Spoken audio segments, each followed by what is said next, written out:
Welcome guys, मैं हूं आपका कंडक्टर और आपका बहुत बहुत स्वागत है वापस मायानगरी एक्सप्रेस में। ये एक्सप्रेस आपको ले जाएगी अनोखी सपनों की दुनिया में, जहां पर आपको अलग अलग कहानियां सुनने को मिलेंगी। If you are all aboard, let's go. आज ये एक्सप्रेस ले जाएगी आपको महाभारत की तरफ, कुरुक्षेत्र के युद्ध की तरफ, the land of fallen heroes and the greatest epic in Indian mythology. So चलिए कहानी शुरू करते हैं।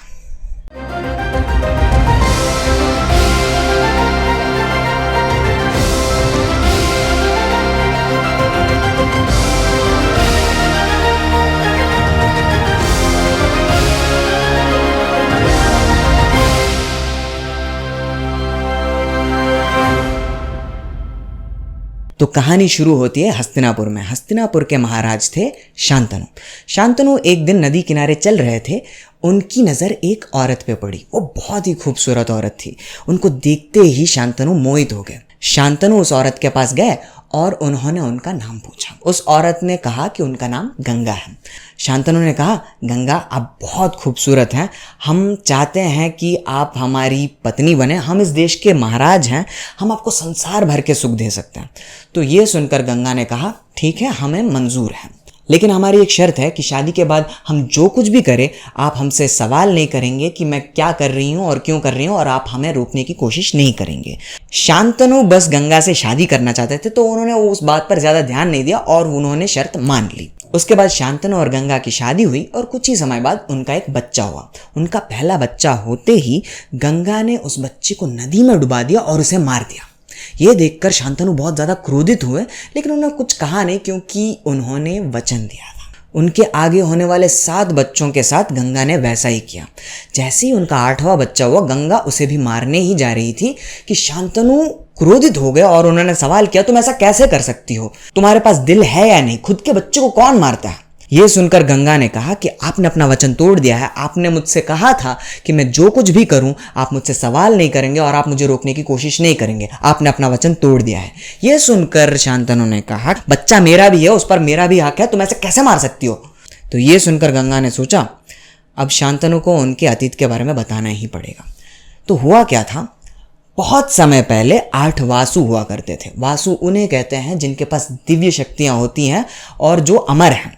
ऐसे ही 8 वासु एक आश्रम गए। उस आश्रम में उन्हें बहुत ही सुंदर गाय दिखी।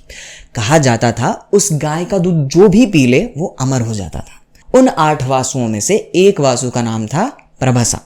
प्रभसा की पत्नी ने कहा कि प्रभसा, मुझे वो गाय चाहिए।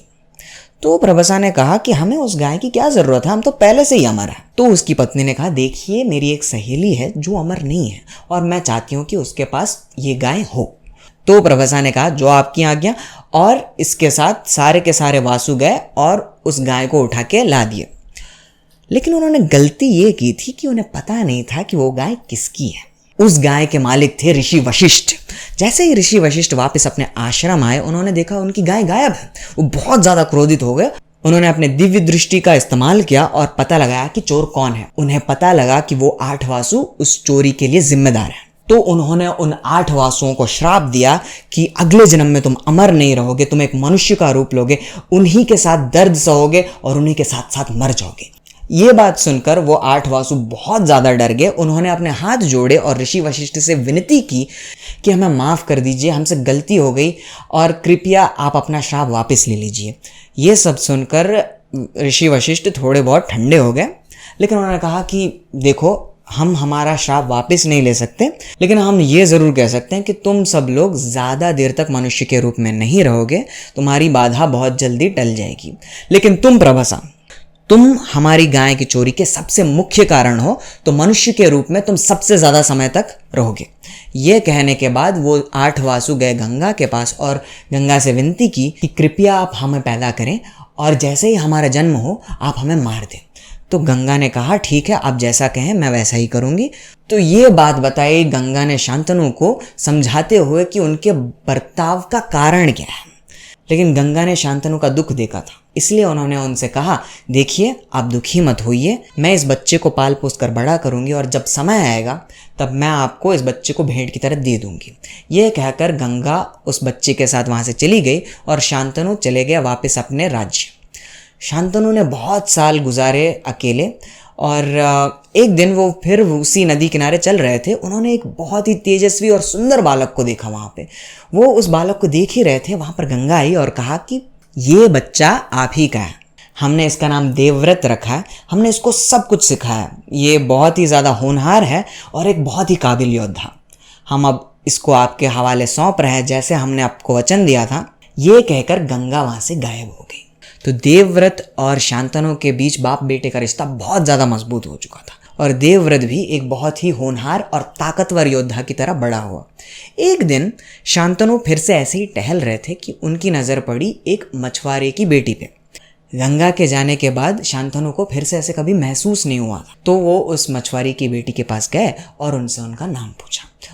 उस औरत ने अपना नाम बताया, सत्यवती। महाराज शांतनु ने फिर से अपनी बात कही कि आप बहुत खूबसूरत हैं, हमारा दिल आप पे आ चुका है, हम इस देश के महाराज हैं और हम आपसे शादी करना चाहते हैं, हम आपको संसार भर के सुख दे सकते हैं। ये सुनकर सत्यवती ने कहा, देखिए हम इस बारे में कुछ नहीं कह सकते, आपको हमारे पिताजी से बात करनी होगी। तो ये सुनकर शांतनु गए उस मछुआरे के पास और उन्हें अपनी पूरी कहानी बताई। ये सुनकर उस मछुआरे ने कहा, देखिए हमें आपसे ज़्यादा योग्य कोई मिलेगा नहीं जिसे हम अपनी बेटी दे सकें, लेकिन हमारी एक शर्त है।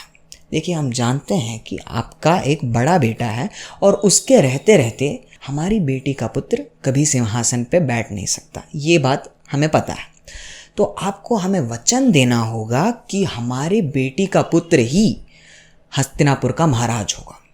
तो ये सुनकर महाराज शांतनु बहुत ज़्यादा निराश हो गए, क्योंकि वो अपने बेटे देवव्रत का हक नहीं मारना चाहते थे। वो ऐसे ही निराश वापस राजमहल आए और उन्होंने ऐसे ही गम में बहुत सारे दिन बिता दिए। एक दिन देवव्रत ने अपने पिताजी को देखा और उनके गम का कारण जानने के लिए वो गए उनके सारथी के पास। सारथी मतलब जो उनका घोड़ा चलाता हो। तो देवव्रत उनके सारथी के पास गए और उस सारथी ने सारी कहानी समझा दी। देवव्रत समझ गए कि उन्हें क्या करना है। देवव्रत सीधे गए उस मछुआरे के पास और कहा, देखिए हम जानते हैं आपके और हमारे पिताजी के बीच क्या हुआ था। माना कि हमारे पिताजी को शर्त मंजूर नहीं है, लेकिन हमें वो शर्त मंजूर है। हम आपसे वचन करते हैं कि हम उस सिंहासन पे कभी नहीं बैठेंगे, उस सिंहासन पे हक सिर्फ आपकी बेटी का पुत्र का होगा। ये बात सुनकर वो मछुआरा बहुत ज़्यादा खुश हो गया। उसने कहा, देखिए आप बहुत दयालु हो, आपका बहुत बहुत शुक्र है, लेकिन अभी भी हमें एक बात बहुत परेशान कर रही है। आप दयालु इंसान हो, आपने मान ली हमारी शर्त, लेकिन यदि कल आपका बेटा हो गया और उसे अगर अपनी गद्दी चाहिए होगी तो हम क्या करेंगे? तो ये बात सुनकर देवव्रत ने कहा, देखिए हम आज प्रतिज्ञा करते हैं कि हम किसी से शादी नहीं करेंगे और हमारा कोई संतान नहीं होगा।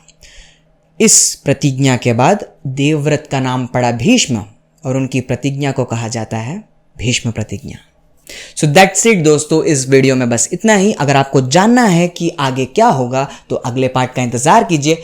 अगला पार्ट भी बहुत जल्दी आएगा। तो just like the video, subscribe to the channel and comment आपको ये फर्स्ट पार्ट कैसा लगा, ठीक है?